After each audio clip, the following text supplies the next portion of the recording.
YTN 뉴스 FM 강성범이야.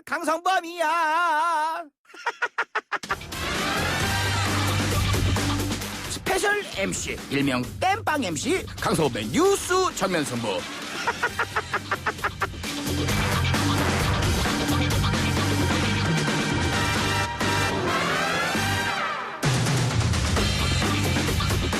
청취자 여러분 안녕하십니까? MC 권한대행 강성범입니다. 건방 좀 떨겠습니다.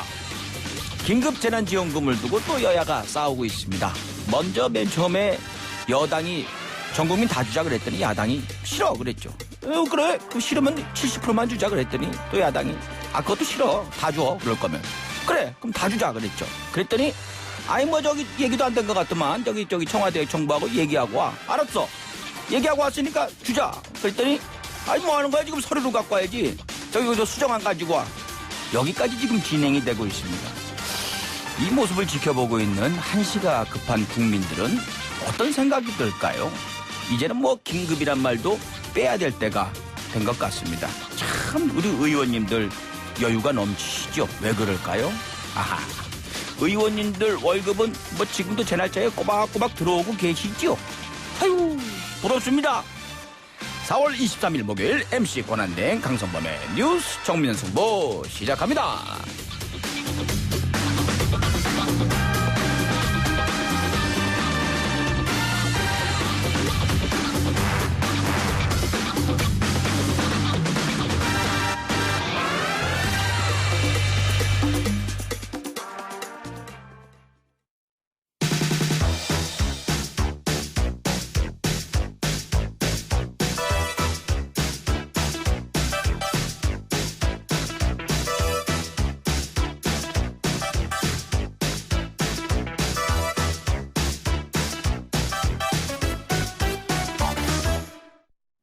(4.15) 총선에서 참패한 미래통합당 김종인 비대위 체제로 전환하는 걸까요?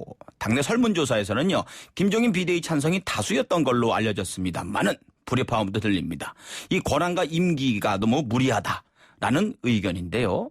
이번 총선에서 3선에 성공한 조혜진 당선인은요 김종인 전 위원장이 요구한 무기한 전권 비대위가 모욕적이다라는 말까지 했습니다. 지난해 총선 불출마를 선언하면서 당 해체 수준의 혁신을 요구했던 아주 말을 세게 하셨었죠. 우리 김세현 의원으로부터 당의 진로에 대한 의견 들어보겠습니다. 김세현 의원님 안녕하십니까? 네, 안녕하십니까. 김세현입니다. 네. 김세현 의원께서도 김종인 비대위가 최선이다 이런 말씀 하신 적 있으시죠? 네. 네네네. 오늘 심재철 원내대표하고 김종인 전 위원장이 비공개로 회동을 했습니다. 이거 수락을 하신 겁니까?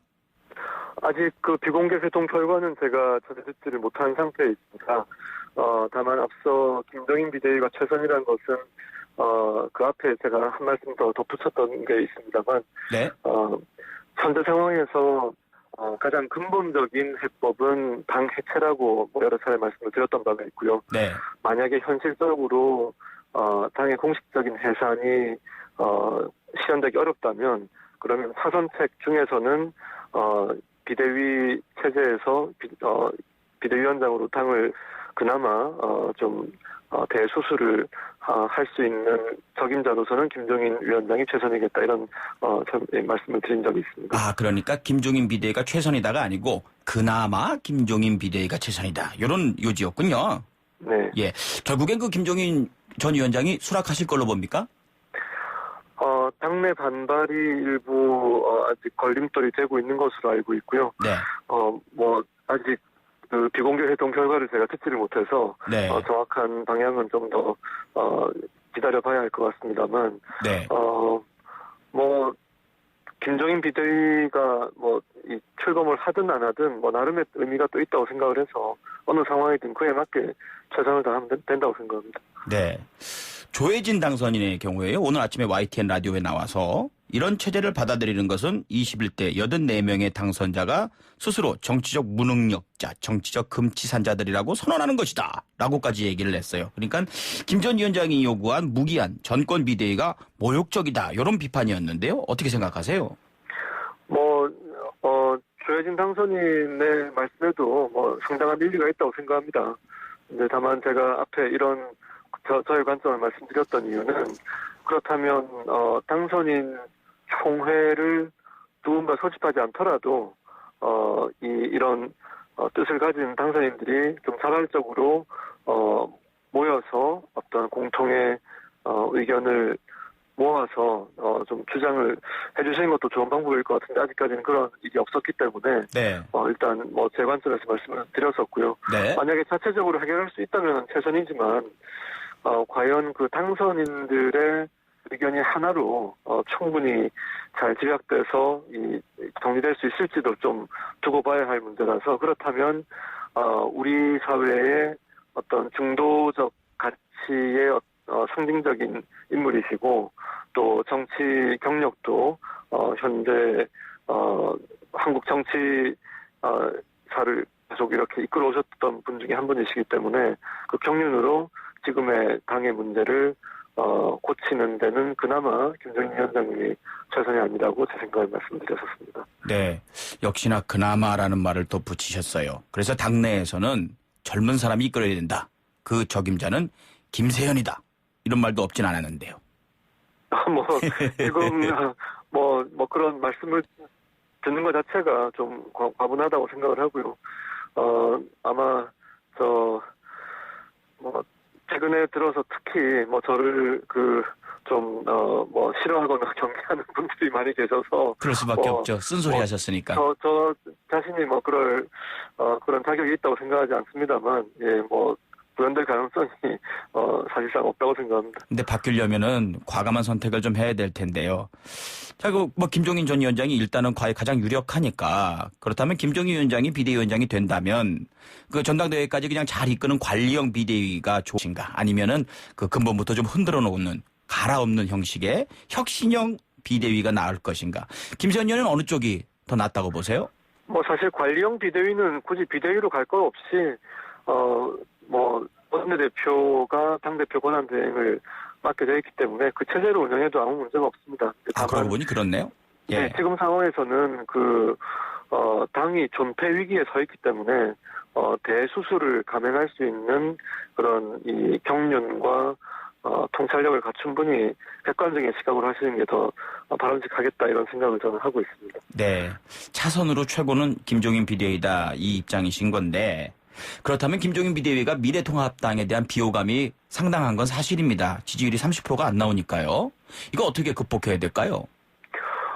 사실 그 총선 공천을 거치면서 이제 이런 부분들이 개선될 수밖에 없는데 이번에 저도 공천 함께 과정에 참여했던 입장에서 네. 저의 책임도 무겁게 느끼고 있습니다. 이제 그런데 일단은 이제 당선되신 당선인들 위주로 21대 국회가 운영이 될 것이고요. 그래서 제 생각에는 그 원내와 원외를 만약에 김종인 비대위 체제가 출범을 한다면 네. 원내 정당은 입법 예산 정책에 집중을 하고 네. 가능한 원외 정당 즉 정당의 조직, 교육, 홍보, 전략 이런 부분을 담당하는 원외 정당은 그 기한을 처음부터 못 박아두지 말고 네. 비대위의 판단에 따라서 충분히 이 당의 개혁 작업을 할 수 있을 정도로 안정적인 운영 기간이 필요하다는 생각이고요. 현재 당원 당규에 따르더라도 비대위의 활동이 종료하는 것은 그 다음 전당대회에서 새로운 최고위 지도부가 선출된 이후에 비대위 활동이 종료되도록 되어 있습니다. 그 판단은 비대위에 맡겨져 있기 때문에 당원 단계에 따라서 진행하면은 큰 무리가 없을 것으로 봅니다. 비대위 기간은 어느 정도가 적당할 걸로 보세요? 그거는 그건 비대위의 판단이 되겠는데요. 네. 이렇게 좀 충분한 안정적인 운영이 될 수 있는 그런 기간이 주어져야 된다고 생각합니다. 대선까지 가더라도 크게 나쁠 건 없다고 생각하는데 그거는 예. 나중에 당의 전반적인 이런 의견을 모아서 결정을 할 것이고 비대위가 최종적인 판단을 할 수 있을 겁니다. 네. 참 지금 현재 그 대한민국 정치가 젊은 정치인들 그리고 또 당에 대해서 쓴소리하는 그 사람들에 대해서 어떻게 보면 계란으로 바위치기 이 느낌이 많이 들어요. 김세현 의원도 그때 불출마 선언하실 때 미래통합당을 그 생명력을 잃은 좀비다라고 표현하면서까지 강하게 비판을 했었는데 그때 왜 뭐 혁신이 안 됐어요? 만약에 그때 그 말씀을 듣고 사람들이 아 맞다 해서 바뀌었으면 좀 이번 총선 결과가 달라졌을까요? 그런데 그때는 지금과 같은 결과를 예상하지 않으셨던 분들은 네. 좀 뜬금없는 이야기라고 생각했을 수도 있고요. 그리고 어떤 병세의 심각함을 스스로 자각을 못하고 있는 상태에서는 사고의 변화나 행동의 변화가 따라오기 어려울 겁니다. 네. 그리고 뭐 제가 이렇게 좀비라고 뭐 직접적으로 표현한 거 아니고 좀비 같은 존재라고 손가락질 받는다고 나름 완충을 해서 표현을 했었습니다만 네. 결과적으로 이제 총선 결과를 이렇게 접하고 나서는 좀 이제 병세가 깊었음을 스스로 자각하고 시인하는 목소리들을 좀 듣고 있어서 그나마 다행이라고 생각하는데 아직도 충분치는 않은 것 같습니다. 네.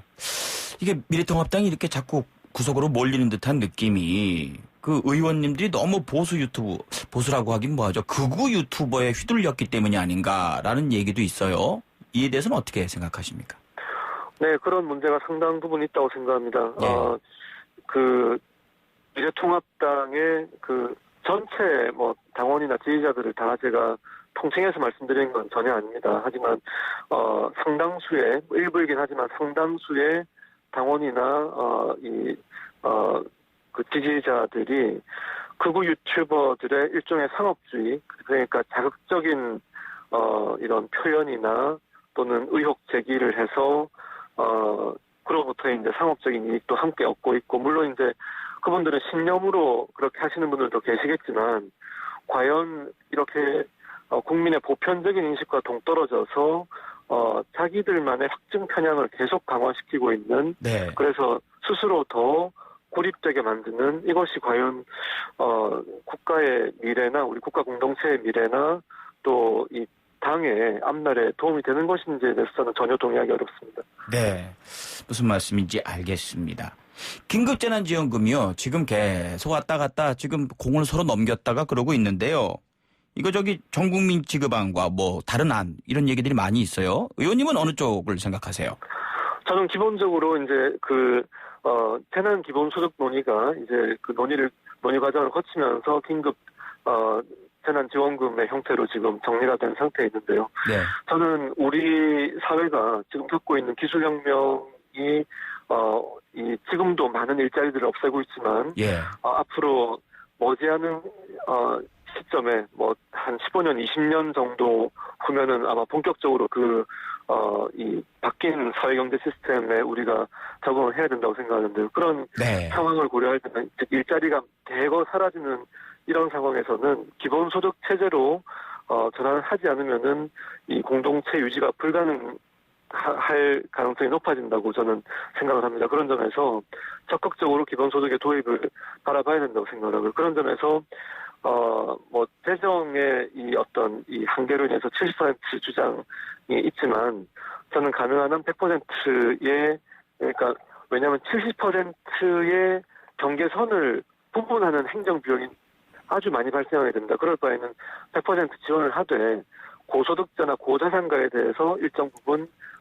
공동체의 이 부담을 함께 진다는 차원에서 증세 논의를 나중에 좀 이어가더라도 이 부분에서 불필요한 행정비용을 줄이는 게 맞다고 보고요.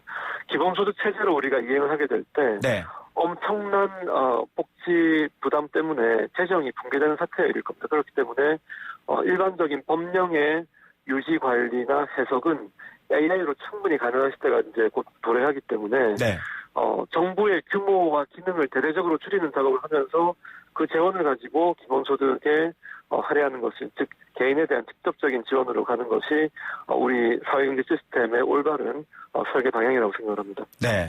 이번 전국민 재난지원금뿐만이 아니고 앞으로도 이걸 계속 고정해서 이런 방향으로 나가야 된다. 이런 생각이시군요. 자, 그러면 마지막으로 좀 여쭤볼게요. 오늘 오거돈 부산시장께서 참 불미스러운 일로 사퇴를 하셨어요. 내년 4월에 보궐선거가 있습니다. 벌써부터 이제 김세현 의원이 후보군으로 거론이 되시는데요. 어떻게 하실 겁니까? 일단 뭐 그런 일이 있었다는 것 자체가 대단히 유감스럽고 참 다시는 뭐 그런 사례가 반복 안 됐으면 좋겠고요. 네. 그리고 뭐 시장 출마와 관련해서는 질문을 좀 받고 있습니다만 아직 네. 시간이 너무 많이 남은 일이고 아직 네. 뭐 그까지 깊이 있게 고민을 한 상태가 아니라서 차차 고민해 보도록 하겠습니다. 네. 당에서 해줘야 된다. 그럼 하실 거죠? 뭐 아직 뭐 제 입장을 정리를 못했습니다. 네. 알겠습니다. 더 말씀 들어보고 싶은데 시간이 다 됐네요. 자, 김세현 의원님 수고하셨습니다. 고맙습니다. 네, 감사합니다. 네. 1부 맞추고요. 2부에서 박정호 기자, 진짜 기자와 이야기 나누겠습니다.